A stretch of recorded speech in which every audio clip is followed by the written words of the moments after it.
Hello, I'm RJ City, and you are listening to the MonsterCast. You're going to talk about Bela Lugosi. They're going to talk about Lon Chaney Jr. He'd be so sad, holding his hat, saying, "Please put me in this room and don't unlock the door." And you can't do any better than the Dahl brothers.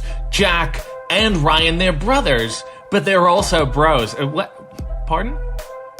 Wrestling. Well, who the hell wants to talk about wrestling? These are horror movies. It's a deep genre. It's a smart genre. Fantastic actors. Fantastic cinematography. Wrestling is just sweating and fireworks and bouncy ropes. There's nothing. So how can you talk about that every week? All right. Let's see them try. Take it away, you crazy dolls. What's up, you guys? Sean Ross Sapp, Fightful here. You're watching the MonsterCast with Jack and Ryan. A big shout out to those fellas. Good people. Check them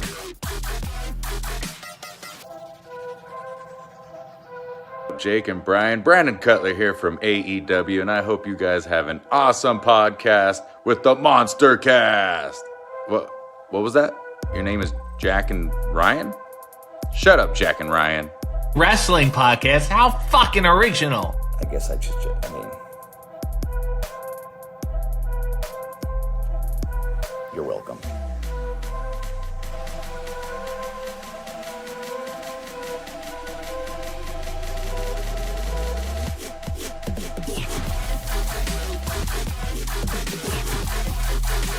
Here's your host of the MonsterCast, the Straight Edge Monster Jack and Ryan. Hello everybody, welcome to MonsterCast Predictions Sure to Be Wrong, All In edition, the biggest show, which means this is the biggest prediction show in MonsterCast history. There is 11 matches. I did add in the Hook and the Hook Jack Perry match that they are going to announce tomorrow on the taped version of Collision, but because it hasn't been announced yet, I had to make that graphic myself. So all the other graphics are the actual graphics, but I'm gonna make that one myself. All right, so they're starting off with obviously the 0 Hour program, which is intended to get you guys to purchase the pay-per-view for those who have not purchased it yet. But it is going to have a huge match on it, and I love the fact that they have it on 0 Hour. And I think they're going to literally start the show and end the show, as far as MJF and Adam Cole goes. And I think it's a smart move on Tony Khan's part, because a lot of the 0 Hours are pre-shows in WWE, or the 0 Hours in the whatever the hell they used to call it before, because they had two names. 0 Hour used to be just the Ring of Honor name, but now they use it all the time. Fans would still be filing in, right? He did this to make sure that everyone was going to be there from start to finish, because you're not going to want to miss what happens potentially between MJF and Adam Cole in this match. So we're going to start there. All In, 0 Hour. It's Aussie Open defending the Ring of Honor Tag Team titles against MJF and Adam Cole. We got the prediction records right here. Ryan is very close from catching me. I am the prediction champion currently in 2023. However, it's only by 3. It's only by 3, and there's 11 matches here. So we're probably going to pick a lot of these the same, though. This could. Well, that's usually how it goes on AEW. Yeah. But I think it'll be harder this time just because All Out is a week later. I think that actually makes it harder. The shows that you're talking about, the other pre-shows, were called the buy-in, by the way. Yeah, buy-in, that's it. Let me get my prediction thing up here, because that's the only thing I forgot to do. There it is. All right. So we go all the way down. We'll go all in. All right. We haven't done a prediction show since Forbidden Door. Since the big weekend. Forbidden Door. Yeah. Oh, no. Forbidden Door. I didn't think we did one for Forbidden Door because I was gone. Yeah, we did one, but it was in text form. Oh, okay, gotcha. All right. I'll let you go first here. Aussie Open versus MJF and Adam Cole for the Ring of Honor Tag Team titles. A title that Adam Cole has never won, I believe he said in the promo with MJF. He's won every title in Ring of Honor except for that one. So, Is this the beginning of the end for the Brochachos? I think that's how they play it, but I think the more interesting call is to have them win. Because then whatever fallout happens from the main event match, no matter what, they have to stay together and be a tag team together to defend the tag titles. And then that's a way to get the tag titles on someone else, because you have one of them be so frustrated or upset about losing the world championship match that now they're in tag matches or whatever. Maybe there's one miscommunication later on as champions. One of them turns on the other one, lets whoever they're against win the belts. So it's an easy way to keep the storyline going. Aussie Open, as far as I know, aren't they still contracted to New Japan? I don't think sure so. they're still I'm pretty sure contracted to New Japan? they got the All Elite graphic. They literally signed with AEW. Oh, okay. Well, that changes stuff a little bit then. There's not as much rush to get it off of them if they're actually with the company. I do think they do the more predictable thing here and tell the cracks in the foundation story leading into the main event match. So, and the way that I think it'll go, it makes sense for them to lose too. So I'm gonna say Aussie Open win this. Could you imagine if MJF and Adam Cole won and MJF had to wrestle on Ring of Honor? See, this is there's two places my brain is going with this, right? From a booking point of view, why would you have the two guys that are in your main event lose on the pre-show? Now you're just watching a couple of losers fight each other. There is a mentality that goes into that, regardless of the story that you're telling. I don't think that that's necessarily the best look. Do you not think just because it's 0 hour that it could do something like Aussie Open loses but it's by DQ? So they keep the belts or whatever? Yeah. Maybe. But then it's just the whole 0 point hour. of it It's to not me, like it's not like, I mean, there's going to be people complaining because they're anti-AEW, but it's not like it's on the main card. It's not like it's the main event. But the problem there is the entire point of this match is to advance the storytelling in the main event. How does Aussie Open cheating to win advance the MJF Adam Cole story?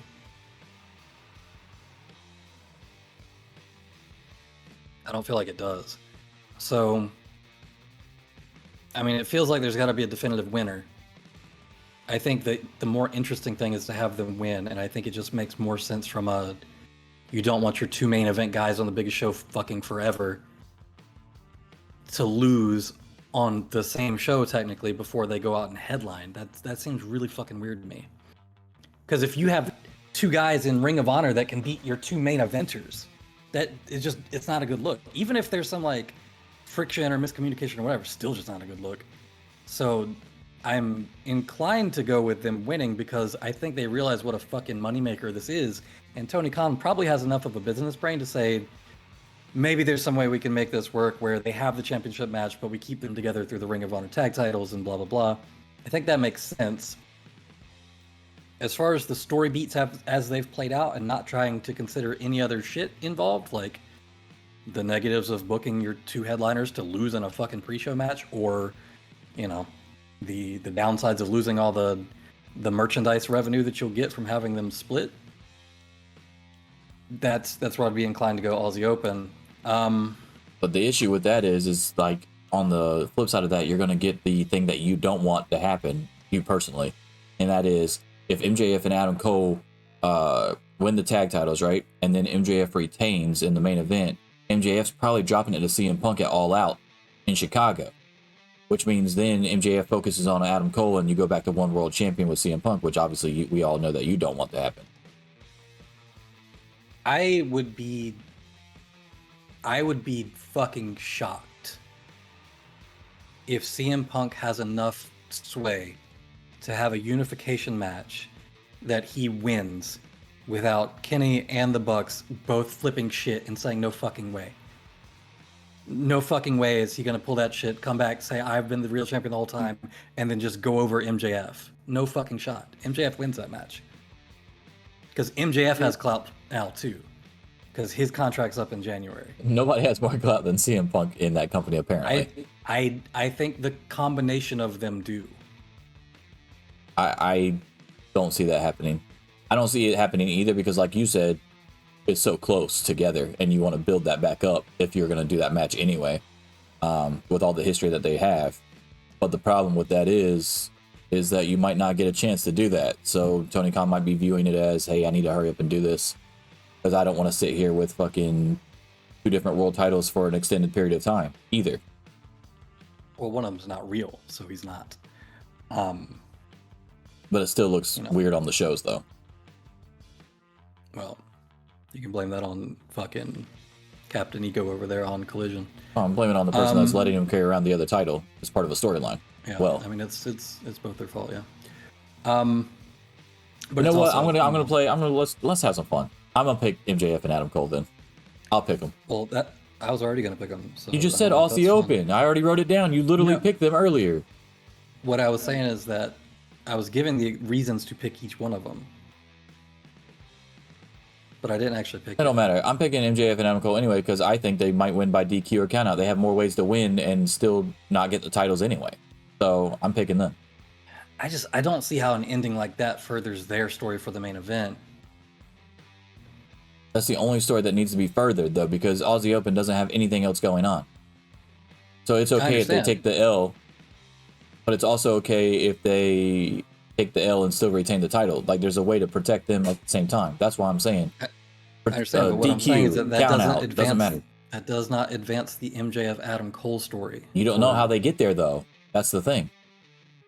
I mean, there's not like a good way for them to get there because it's still Aussie Open doing something wrong. You know what I mean? No, I don't. There's a way to get there. Okay, how would you book Aussie Open winning by DQ in a way that causes any friction between MJF and Adam Cole?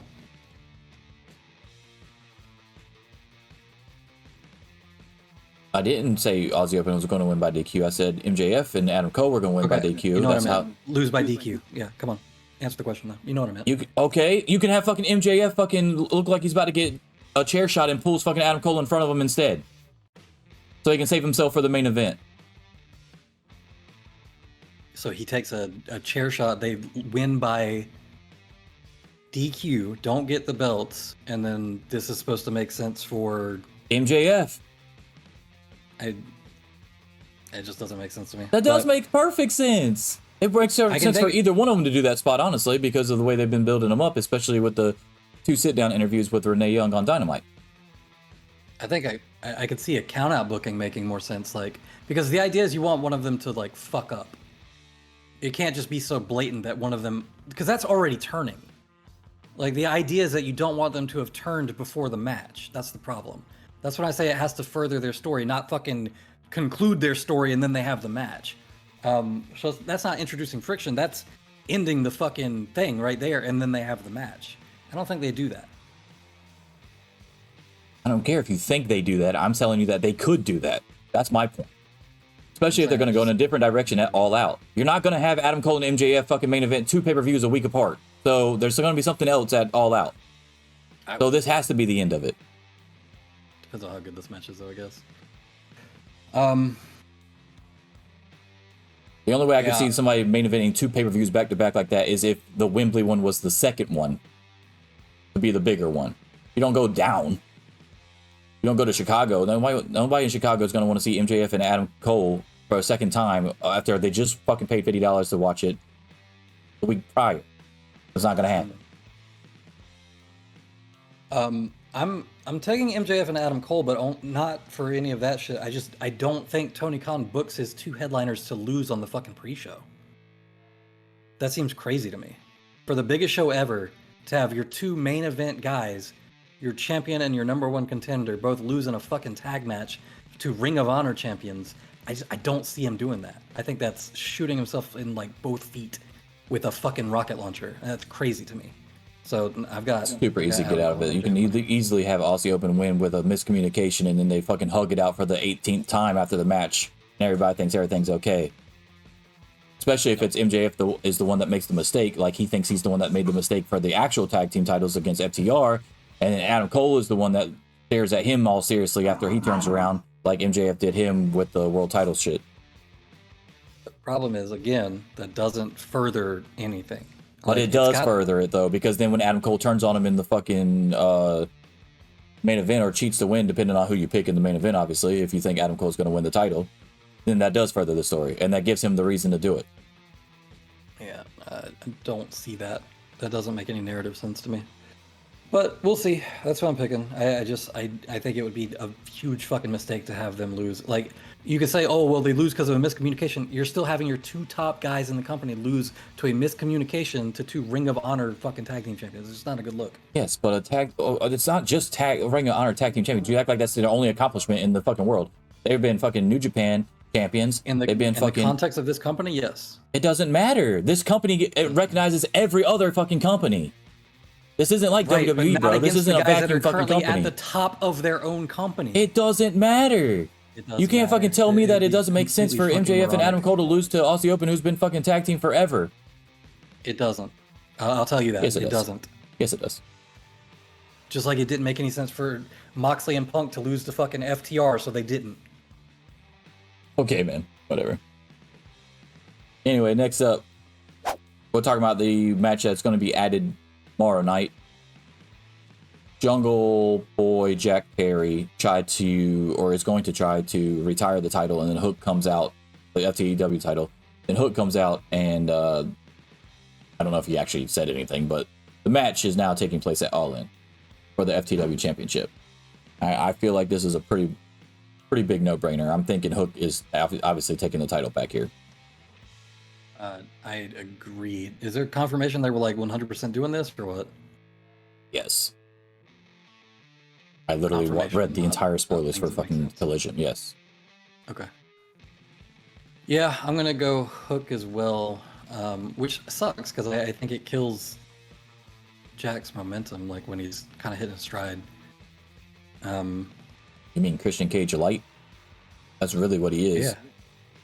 But you have to build. But I already have one of those. Those rules. I don't have a problem with him being heel, but I don't like that he's just literally just a rip-off version of Christian Cage, honestly.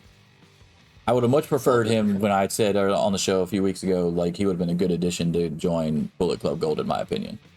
It would have been a different kind of heel from Christian Cage, so. I mean, I don't hate it. I just don't think we need it. It doesn't feel the same to me. They feel like they don't feel the same to me at all. They feel the same way to me. That just because Christian Cage is better in the role doesn't mean anything. Because he's more comfortable in the role doesn't mean anything. That's clearly what Jungle Boy's trying to be. Now, unless they get back together in the future, because he learned so much from his mentor, his new papa, that makes sense. But if that's not going to happen, then I don't really care. Yeah, I'm taking Hook on this too. Even though I think Perry needs it more. I think Hook needs some more L's and some longer matches. Yeah. But I think Hook's going to win this. All right, next up, we get to the main show. We're starting out with FTR and the Young Bucks 3 for the AEW World Tag Team titles. It's very hard for me not to pick Young Bucks here. Yeah, I got Young Bucks. I mean, regardless of how you think the booking should go, just the real life stuff has enough of an impact now. How do they not book themselves over in the biggest show of all time? Is what I'm saying. That too. It's their fucking company. They're the ones that got it to this point. Let them have their flowers and have their moment and have their chance on the big stage to show, look how fucking far we can. I'm completely fine with that. People will absolutely hate on that and be like, oh, they brought in FTR just to fucking go over them in their own show and blah. Can I ask you something? Let me ask you something. This is a serious question. Why did people take that approach with the Young Bucks and Cody, but never with Omega? Because Omega's demeanor outside of wrestling, I feel like immediately lets everybody know that his mentality is not about putting himself over. Whereas yet it happens all the time. Kind of not really. He was the only one that was a world champion out of all of them. He was fucking a belt collector gimmick out of all of them. He fucking has never had one single iota of the fucking of the pushback from the fans that the Young Bucks and Cody got. Here's a very easy answer why. How many tag teams can you name that you would say are equal to or better than the Young Bucks? Because I can name a few in that company right now off the top of my head.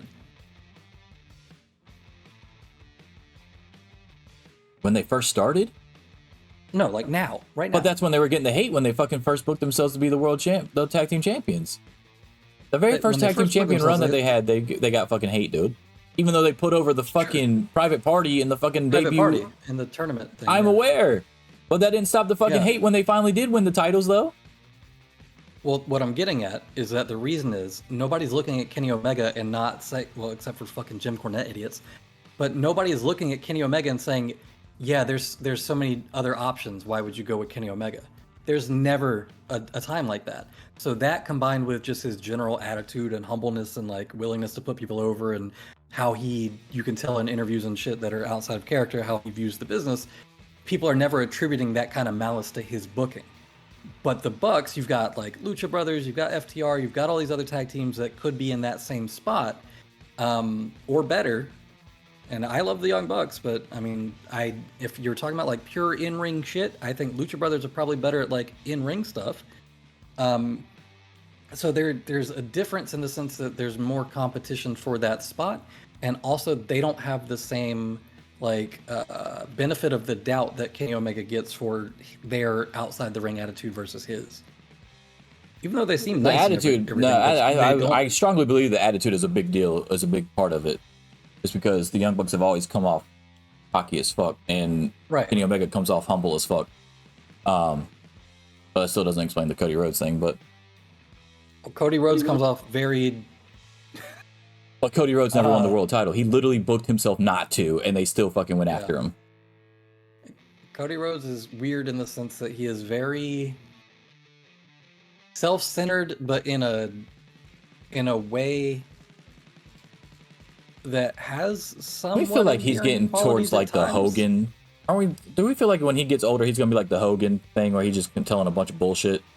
I don't think he's ever going to get to the point where he's trying to tell people that he wrestled 400 days a year because the flights from Japan to America and the time zone changes added more fucking days. Did you hear the new one from Hogan too, by the way, where he said he almost died in Puerto Rico? He almost got shot by someone, and he won't release the name because they were still active.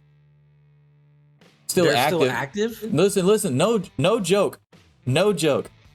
He said that he and Macho Man were in a hotel room in Puerto Rico. He went to another room or some shit, went back to his room or something, and some dude was sitting there with a fucking gun, and he wasn't going to mention his name because he was still active in the business, right? And then 4 months later is when Bruiser Brody died. Can you imagine the fucking bullshit in this story? How much of this... If the only person that would have been sitting there with a gun is Macho Man for you, buddy. So what are you even talking about? Hold on a sec. Still active in the business. Did he say this before Terry Funk died? I don't know. It wasn't that long ago. It was literally just a couple days ago. Could have been Terry Funk.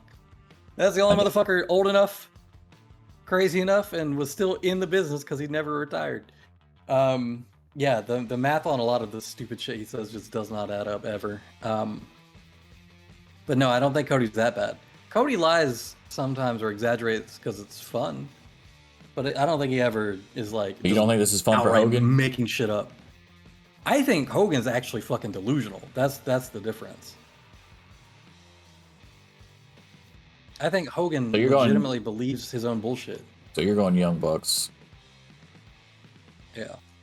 And with the Cash Wheeler legal stuff, I think even outside of, the willingness to put themselves over on their big stage that they fucking put together essentially 4 years ago and built towards, I still think that just with the Cash Wheeler legal stuff, it just makes more sense to get the belts off of them so he can go deal with that shit. I've got like 30 pieces of Young Bucks merchandise and only like 3 pieces of FTR merchandise, so I'm gonna go Young Bucks based off of that. Because this is a match where it doesn't really matter who wins because I'm just going to enjoy it for what it is. So, I mean, I think AEW is fine either way coming out of the other side of this, which is kind of what you want. The Bucks are in a good position, too, because they can say that the plan all along was have FTR go over, but then when the Cash legal shit happened, now there's some level of uncertainty into their continued tag run and, what other stuff might come up and blah, blah, blah, and all that. And now they can just be like, well, I think it's best for the business if we go over here for that reason. So they kind of lucked out with that. Yeah, do you move let's say this happens, because there's really nothing for the Young Bucks to do if they lose this. What are they gonna do? They're in no man's land, right? But if FTR lose, they could go to the trios division with CM Punk. Right. All right. Yeah, that's probably where they go, because it's easier to dip them in and out of that too, if something does come up where Daniel has to go, do shit. It's not gonna, like, breaking up trios matches or breaking up trios teams or whatever is not nearly as big a deal, I don't think. All right, next up, we got the 4-way women's match for the world title. You've got Shida defending against Toni Storm, Saraya, and Britt Baker at Wembley. And I want to watch the world burn, so I'm picking Saraya. Fuck off. I am picking Saraya, baby. I want to watch the world burn. I hope she wins the whole fucking thing. I do think it's going to be Shida. Obviously Shida hasn't even had the title fucking long enough at all, and it's a 4-way, so it's an easy cop out that you can still can showcase everybody, and everybody can get their shit in, and then Shida still wins. So I do think Shida's going to win, but I'm picking Saraya on the show because I want the world to burn. I have Shida winning. I don't know if they're planning to book a split with Saraya and Toni Storm, because Tony's character direction has obviously gone a little Even bit. if they did, it would be after the match, after Shida already retained anyway. Like if Tony was like complaining because Saraya cost her chance to be 3-time world champion or some shit, and then Saraya turns face in front of Wembley. But even when she came back here, she'd still be heel. So would it really be worth it for that one moment to get the pop? Right. I think as far as the match itself, there's a way to book it where they're working together the whole match, and then like out of nowhere, Toni Storm hits Saraya, or Saraya hits Tony with their finisher, and then Shida fucking comes in and pushes them out of the ring and then gets the pin. So the reason they lost is the other one, and you can start the friction that way. Or even Ruby or anybody, really, because if you think about it, like it's a fatal 4-way, so there's no DQ. So anybody can come out and cost whoever if you want to catapult something off of that, not with Shida directly, but with somebody else that's in the match, so that you can have another storyline in the women's division going forward while Shida goes off and does another thing. You get what I'm saying? So you can build off of this in multiple ways. It's weird to me that they wouldn't have a spot where Ruby comes out to come fucking, help the other two that she's in a stable with, and then just send out fucking Emi Sakura and have her go beat the shit out of Ruby, and they like fight each other all the way backstage or whatever. Just like give her something to do on the goddamn show. I think that sucks.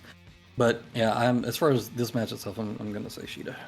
I think we all feel that same way about Emi Sakura. There's no reason that she should not be on this card somewhere. Like I had tweeted out, can't even put her on 0 hour, dude.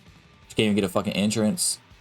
Can't even do nothing. She can't do nothing. You got one women's match on this entire card. You can't have one on 0 hour. Like her have a little match with somebody just so she can have the entrance and shit.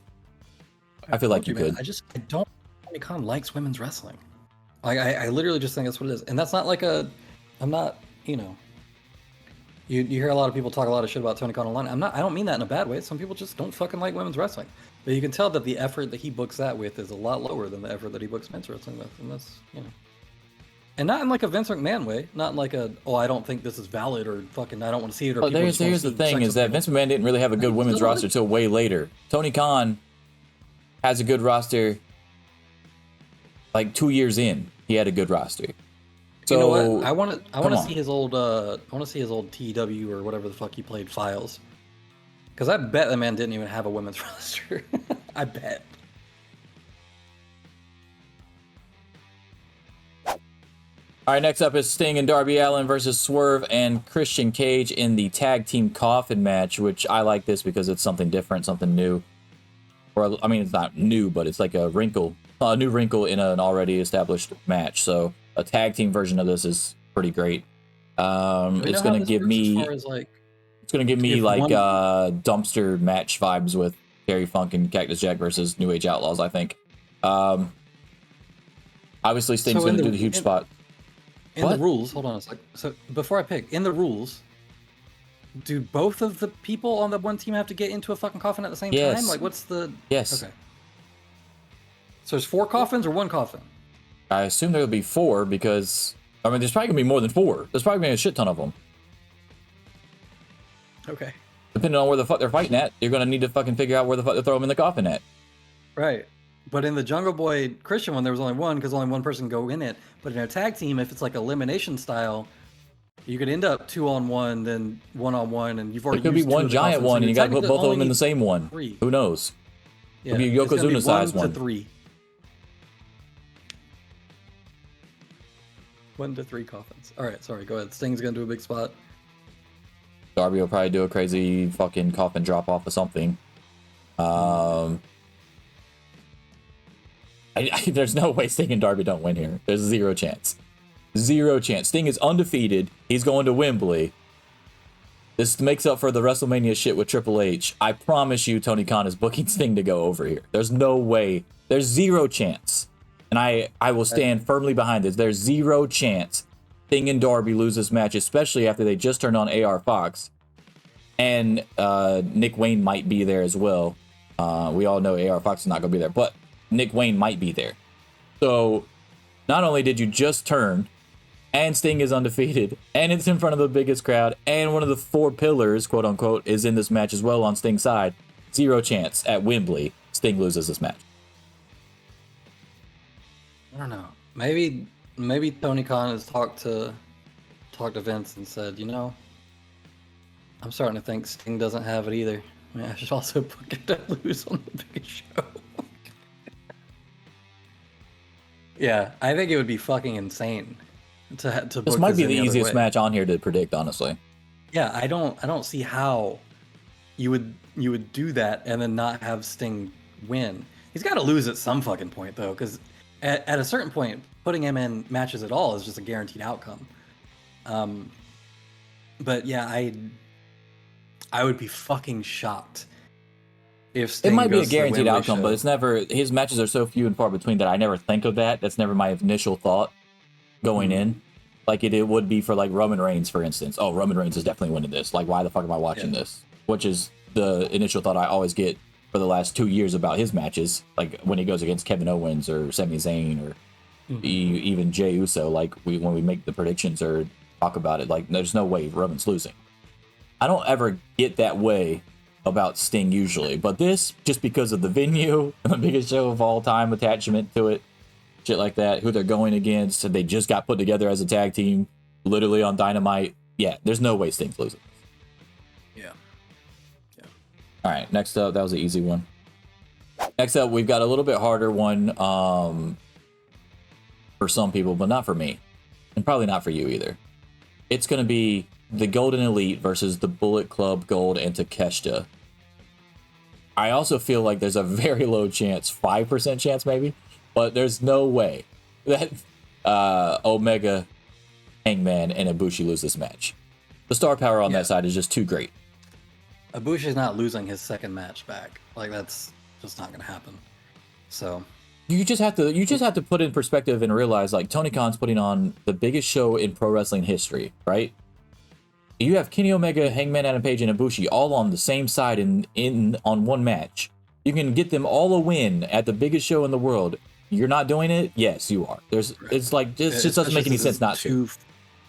Two former world champions in your company, 2 of the biggest draws, versus Bullet Club Gold, who, as fucking entertaining and great as they are, and as great as Jay White is as a singles guy, hasn't been that in AEW, and it just would not make any sense to have them go over. Not with the guns on the other side. It's silly. Yeah, I agree. And then, like, you've already seen Juice is the one that takes the pins all the time anyway. He's probably going to take the pin in this one as well. And just because you're entertaining, it doesn't mean that you should take losses, but it means you can take losses because you're so entertaining. You can bounce back from it a lot easier. Then could you imagine if Hangman, who hasn't really been doing anything for a while now, could you imagine if he was on the losing team with Kenny Omega and Ibushi against Bullet Club Gold with a makeshift team? What do you do with him afterwards? You're supposed to be having fucking Adam Page in the goddamn main event, bro. You could book it as him getting jealous of Ibushi and Kenny's working together. Nobody wants to see that shit for another year. Nobody wants to see that same fucking shit for another year, bro. It's not the same shit because... It is. It's the same exact shit, just with a different fucking person involved. Then Hangman would be the heel. Who said that Hangman wasn't the heel before? Y'all assumed that the Young Bucks were the heel.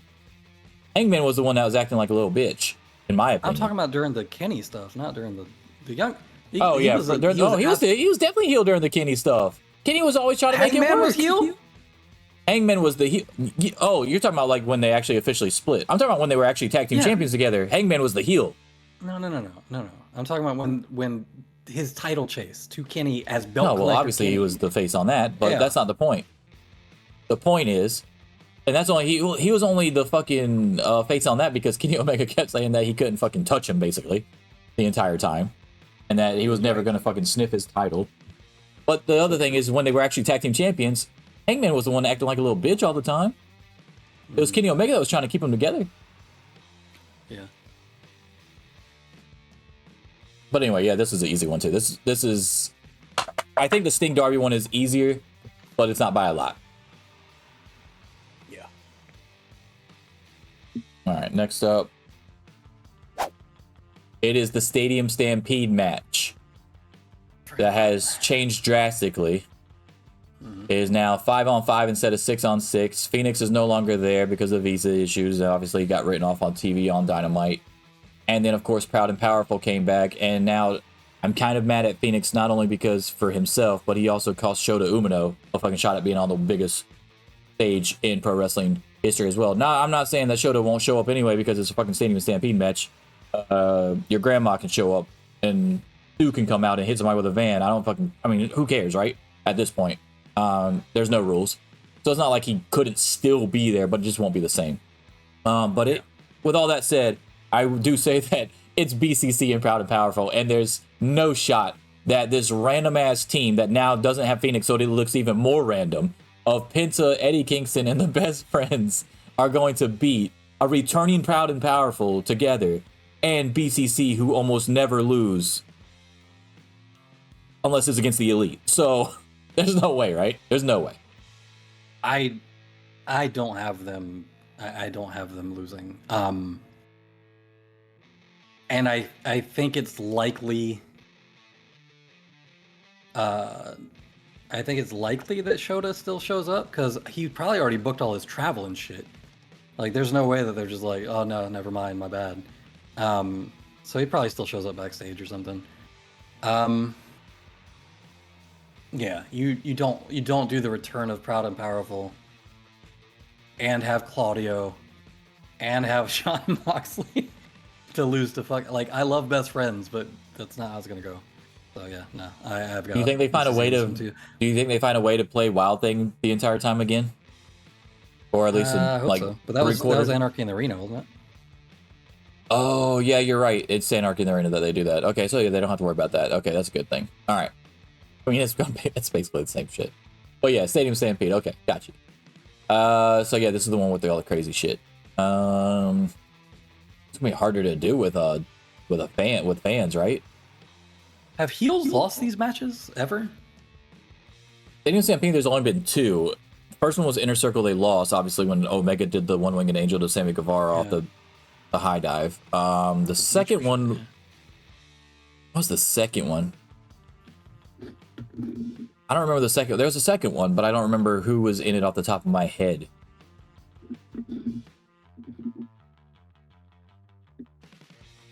This is definitely the third Stadium Stampede match, though, I'm pretty sure.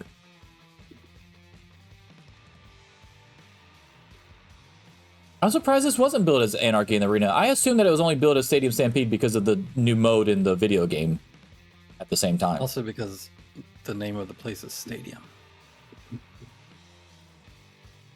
Should have called it Anarchy in the Stadium. A new match type.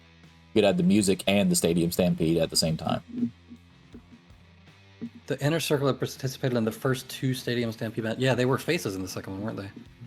Oh, is that what it was? They were good guys in the second one? I think so. Who'd they go against in the second one? I'm looking.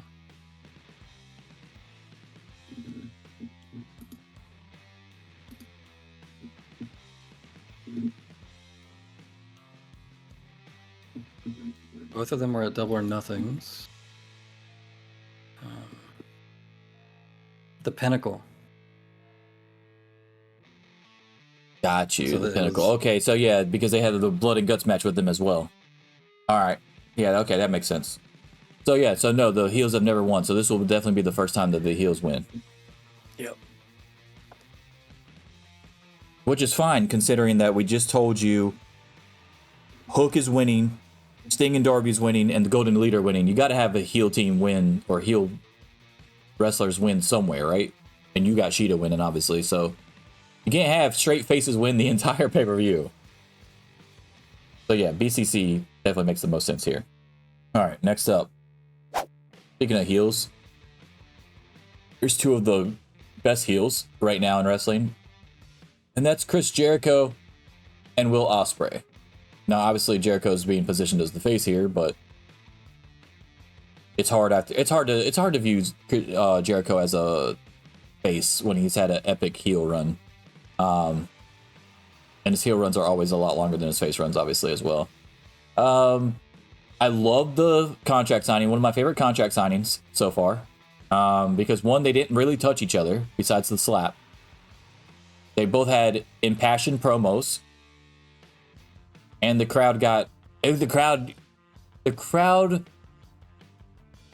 really embodied what I was feeling. When it first started, I couldn't give two fucks about this match. By the end of it, I was all in for it, no pun intended, and wanted to see them fucking fight each other to the death. I thought the promos were great, even though obviously Don Callis' little thing was great as well. I was shocked that he'd mentioned that about his contract status live on TV. I thought that was a little weird. Interesting. I mean, I didn't hate it or anything. I just thought it was weird that he threw that in there. But I liked it, man. I liked it. It's got me hyped up for the match. But I will say, with all that said, there's zero chance that heel Ospreay does not win this fucking match. So I agree, but do you ever think it's kind of weird that that's how we think about that for Jericho when we were just saying like the fucking 180 opposite of that for Sting? Because they're both older guys who've been around a really long time, and like having a really big win in a really big stadium for the biggest fucking thing would be like a nice like feather in the cap of their fucking career. And Jericho deserves that as much as Sting does for everything that he's done. I totally 100% agree with you. But here's the thing is, Jericho's gotten more of those opportunities than Sting has over the last 5-10 years, easily. So, yeah. And also Jericho, we can argue that he's in a bigger position on the card going against Will Ospreay, who's considered the best in the world by a lot of people at the moment, anyway, currently.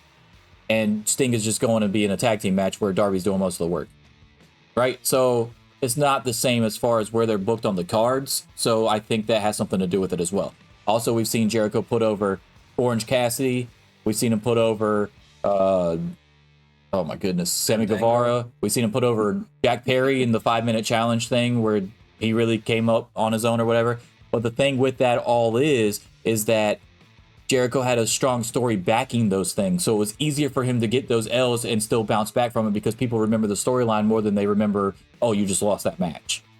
Even the stuff with MJF, right? The long storyline he had with MJF with the musical and everything that everybody held as like some of the greatest TV that we've seen entertainment-wise in wrestling, still loses the match. So that, I think, that has something to do with it too. If Sting doesn't have a strong story backing him, then why would he take the L? You get what I'm saying? Does that make sense? Yeah, but I don't know that this story is that strong. It wasn't like until that fucking contract signing, is my point. It's already stronger than the fucking coffin match one, I believe, because I think the coffin match one was strong until they took AR Fox out of it and replaced him with Christian Cage. I actually think it weakened the match as far as story goes. It did seem like I understand why they did it. But it seemed very weird to me character-wise for Darby, regardless of what connection he has with AR Fox. To immediately accept him back? It's because they didn't have enough time. They didn't have another show to do. That's why. That, and like while Nick Wayne is still in the fucking ring. Yeah, I know he beat your ass into a bloody pulp, but hey, man, he's my friend. Slit your fucking throat in your own gym, but we're cool and was now, still wearing the bloody shirt while he was beating your ass tonight. Yeah exactly. But he's my friend. Yeah. I think it would have been weirder if Nick Wayne would have hugged him too. That would have been fucking weird. Oh, there, no way, no shot. That was super odd.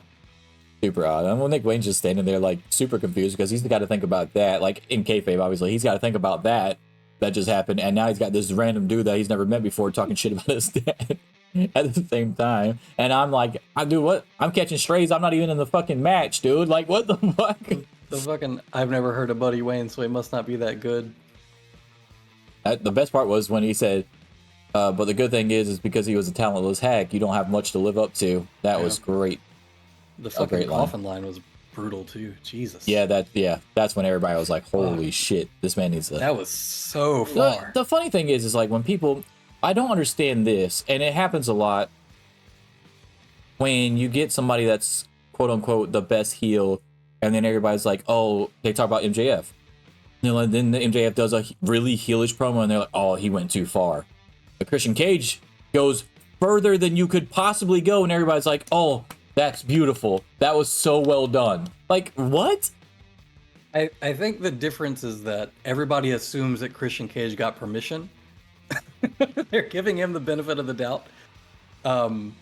Because outside of wrestling, he doesn't seem like the type of guy who would ever say some shit like that without getting permission. So you think it's harder because MJF stays in character 100% of the time? Okay, okay, I can see that, I guess.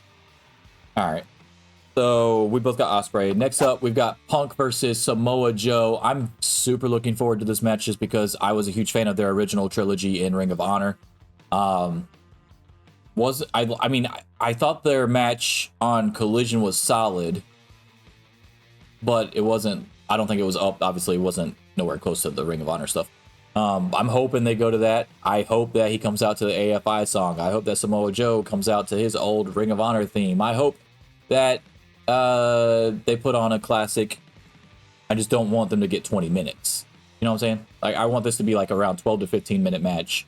You don't want them to get 20 minutes because you know it'll expose your boy as an old. It'll expose both of them. Honestly, it'll expose both of them. It will expose both of them. Joe's moveset is also not big. so... Looking at the other matches on the card, there's a lot of other matches I'd rather get that time. Also, by the way, I don't think Ospreay and Jericho should get 20 minutes either. I think it'll expose Jericho. I would give that one 16. I would give that one like 16.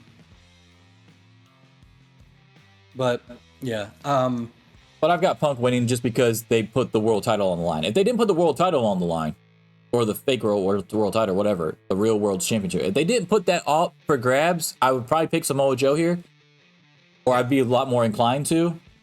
But I think they didn't do that on purpose because it would kind of give it away, right? So I'm thinking, I mean, yeah, you give it away either way, I guess. You should have just put both titles on the line. That would have really fucked me up.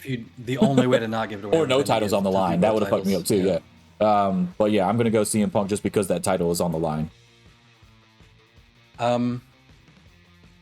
I think Joe wins when CM Punk gets injured 1 minute and 12 seconds into the match, and they have to call an audible because his frail old body is just so broken down that he can't do a lariat.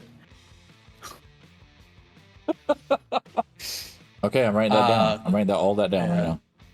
Nah, they have to give it to Punk. It's the only way that furthers whatever fucking story they're doing with his fake belt. So, and it doesn't really hurt Joe because it's still, if you look at the history of their feud, he's still up like 5 matches or something crazy. So who gives a shit? Singles matches will be up 3-2. Okay. So yeah, I'll say Punk wins is the plan. Waiting for that audible though. Praying for it. No, well, you keep waiting, buddy. Next up, we got 2 matches left. Now, this one was just made on Dynamite official. I thought they were actually going to save this one for All Out, but they didn't. They actually added it to All In, and that is House of Black versus The Acclaimed and Billy Gunn. So, I'm pretty hyped for this match, but I would have been more hyped for it at All Out, I think. I think trying to fit it on this show with the matches that you have, and the Hook one too, by the way. The Hook one, I think you could have saved that for an All Out, and it wouldn't have had to be on 0 Hour either. You could have put that on the main card. So it's going to be interesting to see how All Out plays out as far as the actual match card that they're going to lay out within a week. Because they've only got like 2 matches announced for it, and that's Darby versus Luchasaurus and Miro versus Powerhouse Hobbs. So I think Hook and Jack Perry could have easily been there, and I think House of Black versus Acclaimed and Billy Gunn could have easily been there. I agree. Is this for the trios titles? Have they said? Yes. Okay. No, I've got the Acclaimed winning. I think the story has been built up for them to win this right here. I agree that the story has, but I don't know that the Acclaimed have, if that makes sense. Like, story beat wise, as far as the Billy Gunn return and all that shit, like, that's the story beat that you want to have for, like, a happy ending to have at the big stadium show. But I don't feel like House of Black has ever looked vulnerable enough to lose a fucking match to the Acclaimed, regardless of where they're at in the story. I don't know, man. It's hard. It's hard to say. I don't want the problem with All In is you only have like 4 titles on the line if you're counting the FTW title on the 0 hour as well, right? And we've already both picked the Young Bucks. We both picked Hook. Yeah, how many titles are we flipping? Exactly, with All Out a week later, because you're not going to flip them again. So I don't know. You run it like one of those WWE special house shows, you know? No, I mean, what I think they should do is only have the world title defended on both, and everything else should be a different title, which is why I wanted the trios titles on All Out instead. Because you still got the AEW International title that you can have a singles match with because he's involved in the Stadium Stampede match for this show, right? So you could have an Orange Cassidy singles match at All Out. You could have the TBS Fatal 4-Way that everybody wants between Chris Statlander, Willow, Diamante, and Mercedes Martinez on All Out and not have the AEW Women's title defended because she just defended it. And you could have, there's another title I'm forgetting. Oh, I already said the trios, my bad. And the trios title. And then, of course, you could have the TNT title as well, or you already have the TNT title over there. So you would have had 4 and 4, which would have made more sense to me. But after you added the trios title into this, and then you already had the Ring of Honor tag team titles on the 0 hour as well, I mean, come on, man. It feels like All Out is getting the short end of the stick here if you have too many title changes on All In, as far as things that are not predictable going into it. I understand people want to see the Acclaimed win. I understand why. I understand Billy Gunn kind of like deserves to have that moment in front of a really big crowd and all that shit. So I understand why they would book it that way. But I also understand why they wouldn't. You want House of Black to be dominant. You want them to be the ones to be able to say like they retired somebody. I think Billy might even want that to some extent too. Like he doesn't necessarily want to go out on top. And I don't know that he wants to have a fucking trios titles run either. You know what I mean? Like that's more work. Well, it's the least amount of work you could possibly do, but okay. No, it's more work in the sense that he'd like would have to be regularly having matches to defend it. And House of Black hasn't regularly been having matches. And also, even when House of Black does have matches, it's not even all 3 of them at the same time. You could have one person go have a match, or you can have just go the Acclaimed go have a match. It's always been like that since the division started, which is why we like the division, by the way. But the other thing I would say is you could do the Ric Flair storyline. You could have them win the Acclaimed tag, or the Acclaimed could have win the trios titles, and then Billy Gunn can come out on Dynamite and say, when we lose these titles, that's when I'm retiring. Mm-hmm. And then they could lose them at All Out a week later against House of Black. Ric Flair's not the only one who did that. Who else did that? It was more recent. Well, Ric Flair didn't do it while he was wearing a title, but that was his little thing with Shawn Michaels. Vince McMahon said the next time you lose or whatever, you have to retire or whatever. There was a tag team that just recently did that, I swear. Oh, you're talking about when SCU said they had to split up if they lost. Yeah, Chris Daniels. Yes. All right, let me write that down. Ryan goes House of Black. I go Acclaimed. Now we go to the main event, which is MJF and obviously Adam Cole for the AEW World Title. I don't think we should have to pick this until we know the tag team match outcome. Yeah, that's not how this is going to work. I'm going to go MJF. I think as cool as it would be for Adam Cole to get that spot, just in case, he gets another concussion or some shit and has to retire, he can always be like, okay, well, at least I wrestled in front of the biggest crowd and I won the world title or whatever. But I think MJF, with the way he uses shit in promos, where he's been harping on, he had the best Iron Man match, he had the best... That's not wrong. Yeah, well, I'm saying he just says all this stuff. Then he can add this to the whole list of accomplishments or whatever as well. But yes, I do think MJF wins, and I do think it's because he turns back into the scumbag, not our scumbag. On a personal level, for each of them as people, I want both of them to win, and that's coming from not just what Adam Cole has gone through as far as like his whole career and then the concussion stuff and coming back and whatever. I think it would be really cool for him to win, but I also think it would be really fucking cool for MJF to win, in the sense that like back in as recently as 6 years ago, like 2017, like he was still relatively new in the industry and just like had all this belief in himself, and then worked his way up and said, you know what, I'm gonna be the fucking main event. One day I'm gonna be the main event. I'm gonna be that guy, and now he's gonna be that guy. And he's gonna be he's already champion and everything, but winning at the biggest fucking event ever is just a crazy fucking accomplishment for somebody that's been wrestling for like 6 years. And I would love that for him too, because of all the drive that he had to get where he is.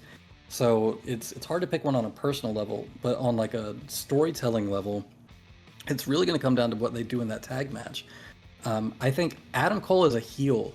People forget how good he is in a heel role, and I think MJF, people want to like him so much that if they did do a tweener thing with him, that's got a lot of fucking legs, and he could do that by getting fucked over in the match. And Cole winning. The problem is, like you were saying, that messes up so much stuff with whatever they think they're doing with Punk's old ass. Could you imagine if they went the Adam Cole route, he turns heel, and it was a ruse all along, and he rejoins and he recreates the Kingdom with Roderick Strong, Matt Taven, and Mike Bennett? Well, I think that, I mean, if there is something they're doing, that's what it would be, and it would be hearkening all the way back to the very first, like, Roderick going to him like, hey man, do you know? He's like, no, I know what I'm doing. And like had a real fucking edge when he said it. Yeah, especially if like Roderick Strong came out there and he took off the fucking neck thing, like he was never hurt. Like, we played you all along. Yeah, exactly. Yeah. Which is funny because he fucking wrestled without the neck brace and but that plays into this though. Remember when Adam Cole said he doesn't watch the shows, so he's clearly not going to watch Roderick Strong on an indie fucking promotion. Right. So yeah, that plays right into everything though. Yeah, well, it plays into everything for their story, but it doesn't for the Punk stuff. Correct. And then what the Kingdom, I understand where it was big and why it was big when it was big, but I don't know that is something that anybody gives a shit about now, honestly. And I don't mean that like a mean way, but like having that be the top of your card right now, I don't think that's gonna work. I think it would work because it would be something new as a world champion, because we haven't had that since Jericho was champion, where they had that many people that could fucking interfere for him and help him keep his title constantly. Omega kind of had it, and then no, Omega had it with one person. Don Callis got involved, and that was when Omega wasn't even paying attention. And MJF kind of had it with Wardlow when he was telling him to do it against his will. That's not the same. A little the same. I'm with you though. I would be happy for either one of them to win it. I think it's really fucking cool because the story that a lot of people don't realize is MJF's stories when he's telling you shit. That's real shit. That note thing where he wrote down the two people that he wanted to wrestle. That's a legit story, right? So Adam Cole was on that list. Now he's wrestling Adam Cole in the biggest event ever. That's crazy as fuck. On a personal level, you just have to be like really happy for him. So and you know, he plays the character so well that a lot of people are just like, oh, but no, I'm like legitimately like watching his whole arc has been super fucking cool. That being said, the other part of that is, do you think MJF on a personal level might actually want to give Adam Cole the win? Only, has there been conversations I don't know, because MJF has always said that he doesn't want to be a good guy, and I just don't see how you have Adam Cole win this and not be a heel coming out of it. Adam Cole just winning as a face in a straight up match with nothing happening is just not gonna happen. And then MJF fucking goes like he's gonna hug him and shit, and like they're still cool and we're all good, and then does his normal MJF shit. You could do it that way. But I don't think people want to boo MJF anymore. Not really. Well, they will be booing him after he does what he does on Sunday. I promise you. No, 'cause That's the literally whole it's gonna thing. do Is that he's everybody gonna was come out and like, be like, you knew what I dude, was, no, bro. And everybody's everybody. gonna be like, Yeah, but yeah, okay. here's the deal. Everybody going into that storyline felt like Roderick Strong. Like, you know what the fuck's gonna happen.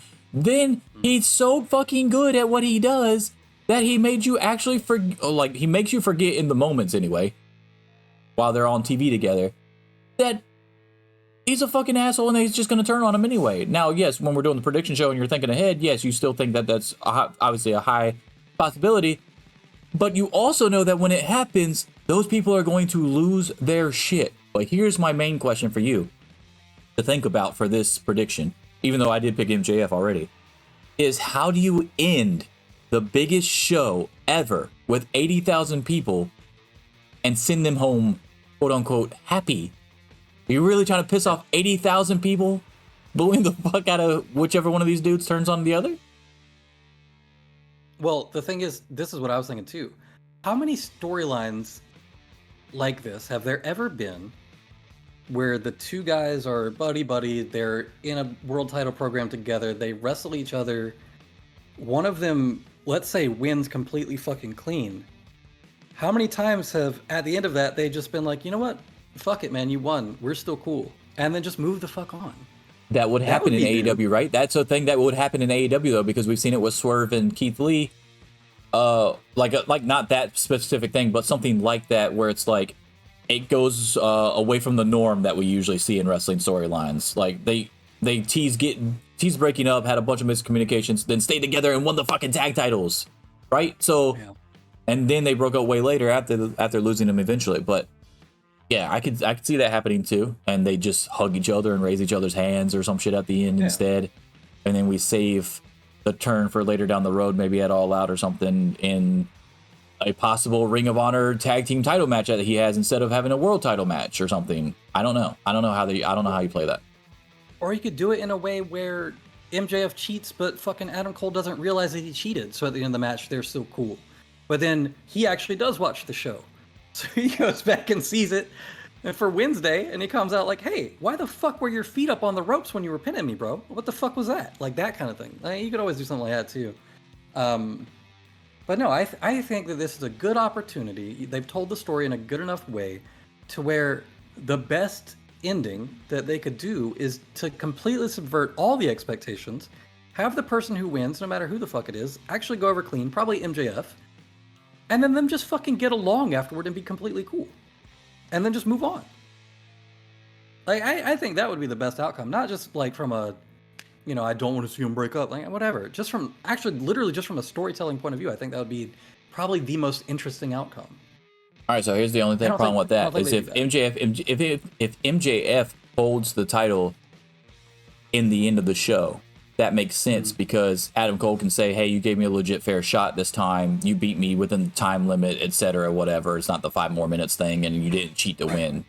But if Adam Cole wins it, you can't move on because MJF is so fucking attached to that title. He's not going to be just like, okay, bro, that was cool. You're the world champion now. I'm cool with it. That's just not going to happen. That doesn't make sense with his personality with the title. He could act like that, but eventually he would have to go back to, no, that's my fucking title.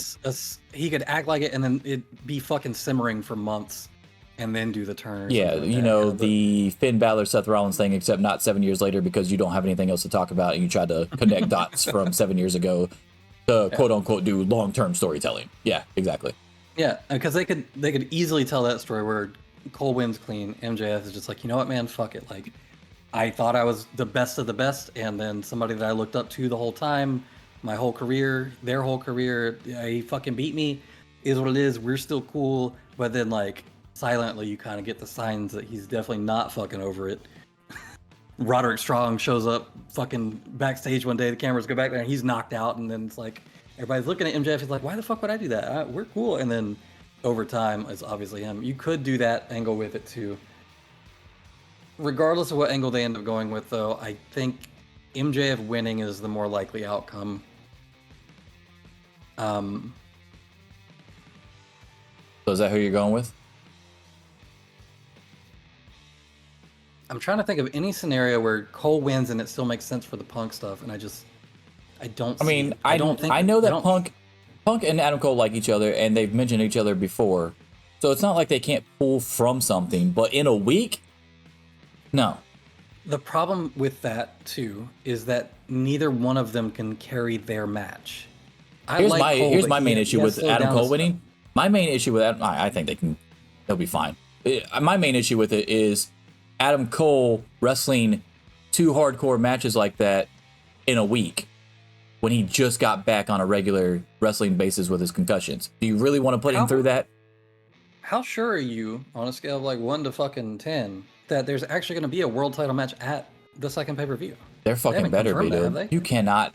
The way that Tony Khan talks about how the world title is always going to be the main event at a pay-per-view or whatever. Nah, there's going to be a world title though. I mean, I guess it could be CM Punk's bullshit title instead. But no, there's going to be a world title match at All Out.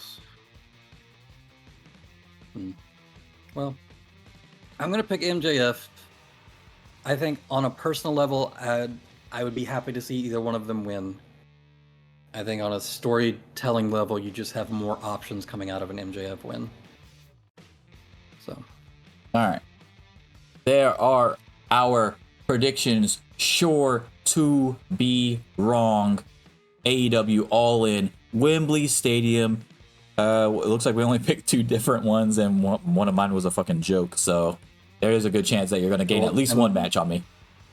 The house, I don't know that the house, because if this is like his last fucking hurrah, I mean, it totally makes sense to have him go over here. But yeah, we'll see.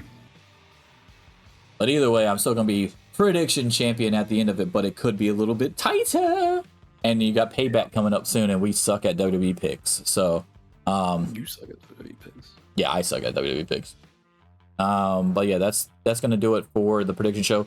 Appreciate everybody that watches. Put your predictions down in the comments section below as well if you agree, disagree with our thoughts. And we'll be back soon. I don't know when. I guess our next main show here on YouTube is going to be the week after, probably. I probably won't do a post show unless you want to do a post show Sunday. Like legit after people leave my house. 'Cause I still got to go to sleep and go to work that night. So let's not plan on that. We could probably do one. I know. I was thinking the same thing. Because the show is earlier in the day with it being in England and all, but super early. Yeah, I would say don't plan on that. But by the time it ends, it probably won't be super early for me anymore. I'm gonna have to go to sleep. It starts at 1, and it's gonna be what, like a fucking 5-hour show max, right? So it ends at 6. Starts at 11 here for 0 hour. Yeah, so 1 for the main show would be 12 here, which is 11 there for 0 hour. And then like 3 or 4 hour pay-per-view. Yeah. So it'll be like 3 o'clock here. And I'll be Are you cleaning doing like everything an up. all-nighter into it, or what? People are coming over at my house at like 10 in the morning, bro. I understand that, but are you like staying up Saturday night all the way into it, or what? No, probably not. Okay. I highly doubt it. We'll figure it out, but I doubt we're gonna be doing a Sunday show. We'll probably have to do the following Sunday. We'll probably have to do it so that we'll do our actually the next time you might see us is next Friday when we do All Out predictions. True. Do 2 prediction shows with no real show in between. That's probably how it's gonna work.